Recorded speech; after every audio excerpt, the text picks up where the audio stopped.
Today we're going to talk about the difference between a table of contents and an index. A table of contents is going to be at the beginning of your book. It is going to have chapter numbers, the chapter title, and a page number. So here's your example. I'm pretending this is a science book. I've made this up. This would be chapter 1.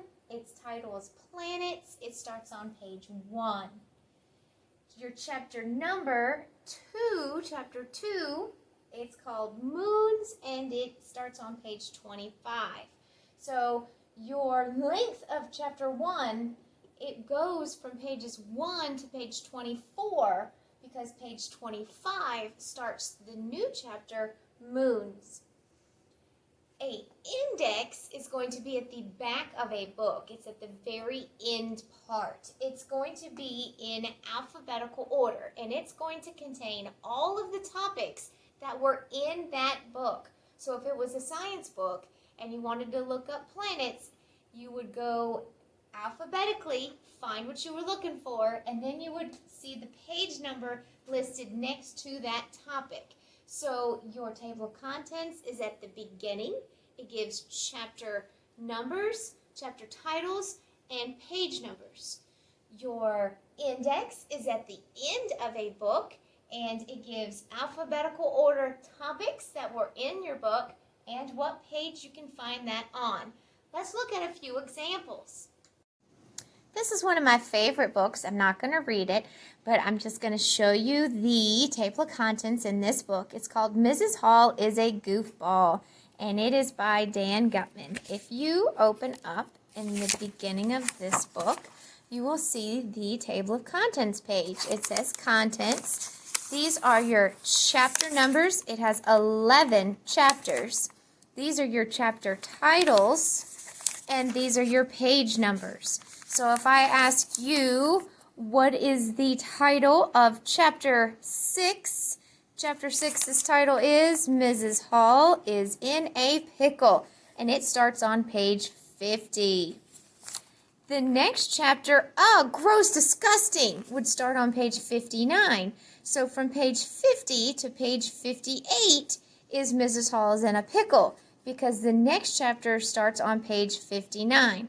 So if you're ever asked how long a chapter is, you need to see where does it start, and then it ends before the next chapter starts. So this would go from page 1 to page 8 because chapter 9 starts your new chapter.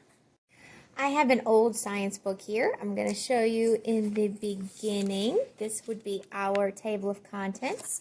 It has our chapter numbers and what page it starts on.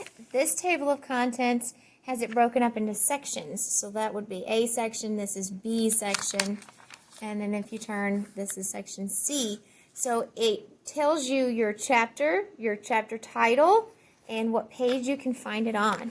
If I flip to the back of this book, I can find my index. In my index, it actually says the words. There's my glossary. Oh, my pages are folded down. Here's index, okay?